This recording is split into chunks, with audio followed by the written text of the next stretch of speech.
Good morning, good morning. Welcome back to my channel. It's an Amber thing. I am Amber.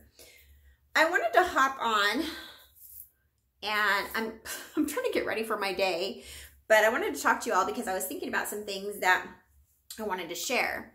So let's see if I can clean my glass a little bit. I wrote a couple of notes in hopes to keep myself on track and the video nice and quick and short. So I'm going to try and just clean off my glasses really quick so I can talk to you about this. So this video today is about the psychological aftermath of growing up Jehovah's Witness. And as you all know, I am on this path, my spiritual path, my path to empowerment, to self-love, to healing, and all of this good and great stuff. So as I'm on this path, I have really made sure that I have become very, very self-aware. Aware of the things that I feel like are blocking me from moving forward, things that have been hurdles, things that just plain don't feel good, trying to kind of just figure out what the root cause of these things are so that I can kind of just wipe them out and move on. And I'm finding that there are a couple things that keep coming back and coming back and coming back as far as my healing is concerned. I keep on feeling like, you know, I'm making progress and I'm moving forward, but there are a couple of things that are just like really, really ingrained in me that I've had to really like sit down and think about the cause, the root cause of these things. Where is it coming from? Why do I feel this way? And so I wanted to share these things with you because I know that I'm not the only person going through these things. I know that I am not the only one that's been psychologically affected by this cult. So the very first thing was, and I'm only going to share two today, and then maybe I'll hop on later or another day and share a couple of others.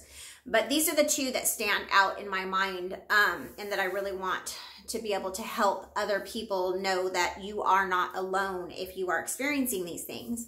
One is seeking approval.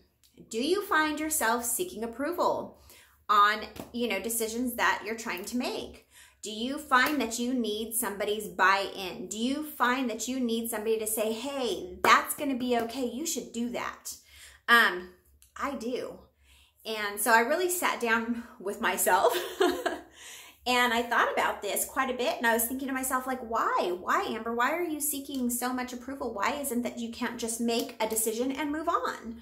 And it's because I was never allowed to. I was brought into this organization when I was about 7 months old, and I grew up as one of Jehovah's Witnesses. And as you all know, when you grow up Jehovah's Witness, your ability to make decisions for yourself is taken from you. It's stripped.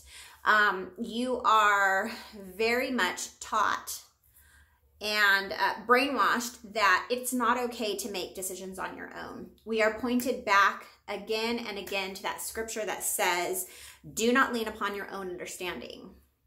And so we don't. We seek the advice of, you know, the elders, the servants, or others within the organization. And so I've really found that that's something that I've taken with me. And after all of these years of being outside the organization, remember I said that I actually, you know, was separated myself from the organization back in 2004, I believe it was. Late 2004. It was 2004. So anyways, it's been quite a long time, 15 years, right? And yet I'm still dealing with the psychological aftermath of this cult in that way. Number two, let me look. Okay, actually I'm going to go over three, but number two was, do you often find that you feel like you're not quite living up to someone's expectations? And there may not even be a someone there that you need to live up to their expectations. But yet we have all been trained and taught from whatever age you entered into the cult that you need to be living up to God's expectations.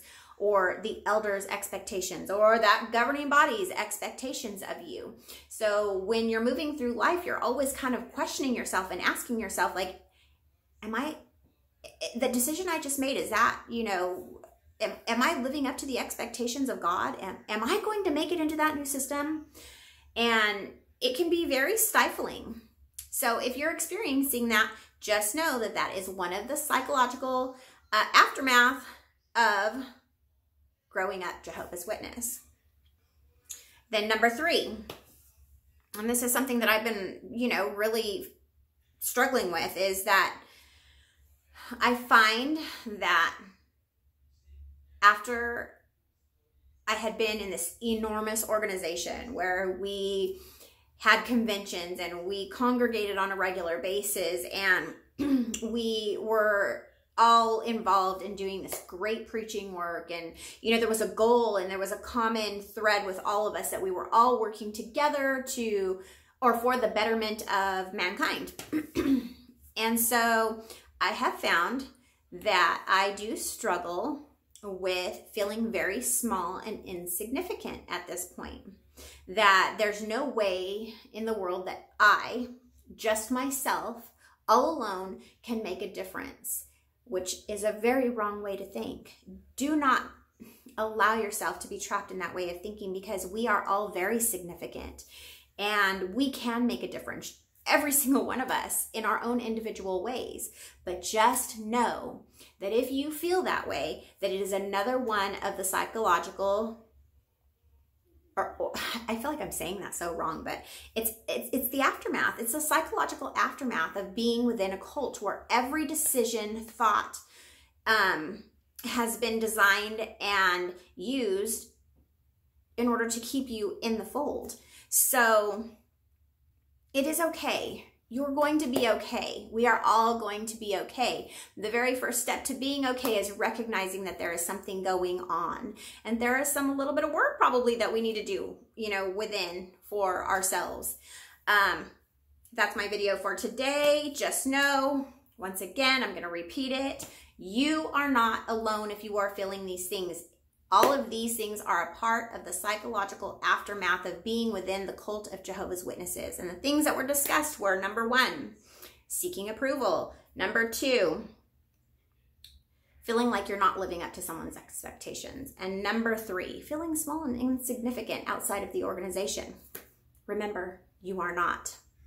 One day at a time, one day at a time. I hope you all have a beautiful day. I hope you have enjoyed this video. If you did, please subscribe, hit the bell so you know when I make new videos, and share it with somebody who can benefit. Until next time, have a beautiful day.